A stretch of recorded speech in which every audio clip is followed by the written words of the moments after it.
So yung tao na yun, yung nagpa-picture sa akin, ang gagawin nun, magpo-post siya para ipagmalaki sa pamilya niya na nagpa-picture siya sa akin. Ako, maaaring mawarant ako kasi hindi ako naka-attend dun sa matagal na video clip na karating sa akin. Ang scammer na si Francis Leo Marcos. Nang umano'y scammer na si Francis Leo Marcos. Hi everyone! Nung nakaraan po ay nakita natin ang meet and greet ni Norman Inidoro kasama ang mga Sunog Baga Boys. Pero may miyembro pala ng Sunog Baga Boys si Norman Inidoro na gumagamit pala ng bawal. Sa video na ito ay panoorin natin kung sino itong Sunog Baga Boys ni Norman Inidoro ang tinutukoy. Panoorin natin ang video na ito. Nagkumpisa ang video sa pagpunta ni Norman Inidoro kasama ang mga Sunog Baga Boys sa isang lugawan upang magpalibre. Kaya pala di ka libre ay palaging libre.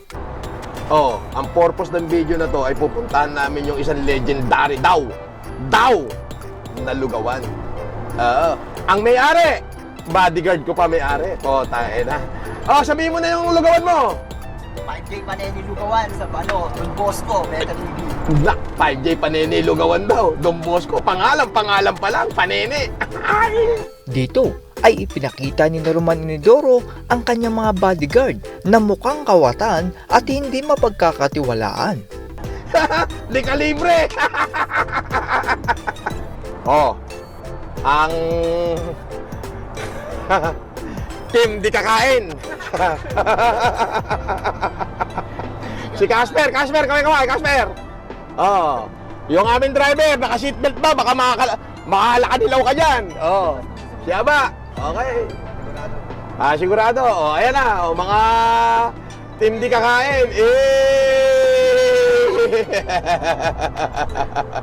Ayon naman sa post ni Po Genius ay itong bodyguard ni Norman Inidoro ay may record sa paggamit ng bawal.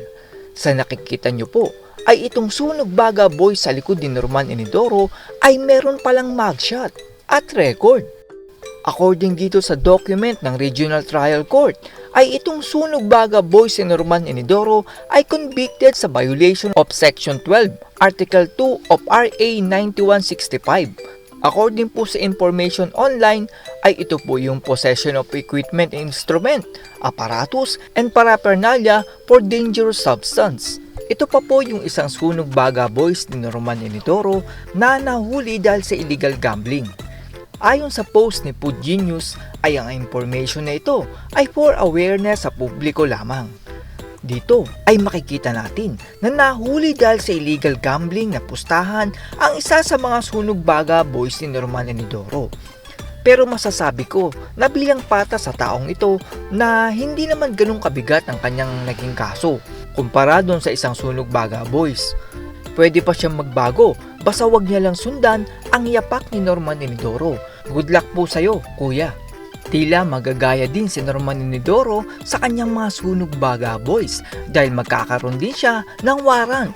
Ako, maaaring mawarant ako kasi hindi ako naka-attend dun sa isang kaso na pinail niya. Kasi naman itinago yung address. Nandaya siya para itago yung totoong address kung nasaan. So, expected ko na yan na baka lumabas yung ating WA. Pero bebay lang ko agad yun dahil wala namang kwenta yung kinaso niya. At pag nagharap kami sa korte nun, dismiss agad yun. Dahil walang bearing yun. Tiwala naman si Norman Inidoro na siya ang mananalo sa kaso. Pero bakit parang kinakabahan siya? Sabi niya, boss, nag-start ka na ba sa Ay, hindi. Wala nang start. Abogado ko na lahat ang pupunta dun. Yung kaso kasi ni Warnak Kulakaw-Kaw. Puro mga walang kwentang kaso. Na yung tipong isang tayo ko lang, dismiss. Warnak Kulakaw-Kaw. Pero yung kaso ko, iiyak siya dun. Yung ikinaso ko sa kanya. Dun na siya iiyak. Siya ang pinuno niya ni FG Group. Ano ka ba? Kinilig naman ang kilikili ni Norman Inidoro dahil titikman daw siya ng netizen. FLM, pwede ba kitang matikman?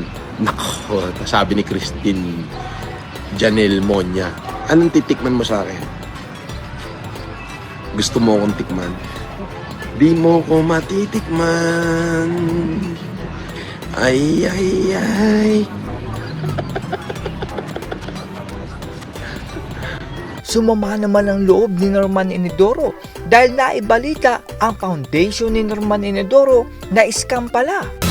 Sa ibang balita naman, iniimbestigahan ng NBI ang itinayong foundation ng mga supporter ng umano'y scammer na si Francis Leo Marcos. Dahil dito ay nagpantig ang brain cells ni Norman Inidoro at pinagsamahan ng loob ang reporter. Hindi, napanood ko yan dati. Si Karen Davila, matagal na video clip nakarating sa akin. Ang scammer niya si Francis Leo Marcos.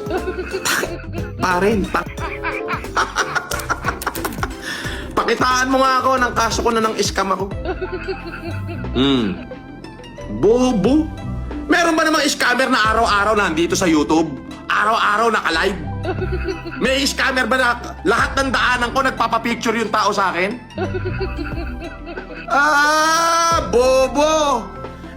Ikaw Karen Davila, magsabay tayong lumakad eh. Sa'yo wala magpapapicture. Halos lahat ng daanan natin eh. I bet you. 10 million. Paramihan tayo kung sino magpapapicture sa atin dalawa. Kung sino mas tanggap ng tao. Kahit saan lugar. Sasabihin mo, scammer na si Francis Leo Marcos. Magpakita ka nga na isa't taong in-scam ko. Bobo tong media na to eh. Feel naman ni Norman Inidoro na maraming nagpapapicture sa kanya. Kaya kinilig ang kanyang kilikili. May sumusunod kasi sa'yo, boss. Nag-update sa Pudbobo. Hindi. Marami lang nagpa-picture sa akin. Ang gagawin dyan ganito. Siyempre, naka-live ako. Kada hinto ko, marami nagpapa-picture sa akin. So, yung tao na yun, yung nagpa-picture sa akin, ang gagawin nun, magpo-post siya para ipagmalaki sa pamilya niya na nagpa-picture siya sa akin. Ang tawa naman ni Norman Inidoro dito ay parang kontrabida sa isang pelikula noong 90s. Tingnan nyo, sabi ni Pongenius, feel safe daw siya kapag kasama niya daw pag si Attorney Sabi is around. Feel safe siya. So, feel safe pala siya pag may kasama siyang kriminal. Wow! Sa hearing naman ni Norman Inidoro ay isinama pala niya ang kanyang mga sunog baga boys upang bantayan siya. Katatapos lang ng hearing namin. Walang umattend kahit isa sa kanila. Magmula do sa in-laws ni Makagago, sa asawa ni Makagago, tsaka si Makagago, wala nagpakita sa kanila. Good thing. Ang mga bata, mga gutom daw eh. Kakain Jollibee. Hoy, kaway-kaway. Ang di kumaway pangit. Hoy, may-ari ng panene, 5J panene. Puta, binas ako. Lugaw na lang pala kaya mong kainin ngayon. Sabi. Hindi. Sabi ko, pata na bodyguard ko may-ari nun eh. Pasikatin natin si 5J panene. Panene. At yan po, ang tila gumugulong buhay ni Norman Inidoro. Sa totoo lang po, ay iniidolo ko noon si Norman Inidoro noong pandemic. Siya lang kasi yung nakaisip na mag-ikot-ikot sa lansangan at mamigay ng pagkain sa mahihirap. Pero ang tulong pala ni Norman Inidoro ay upang sumikat siya at makakuha ng malaking palipad sa mga OFW. Ang inaakala ko noon na isang good Samaritan ay isa palang bulaang propeta.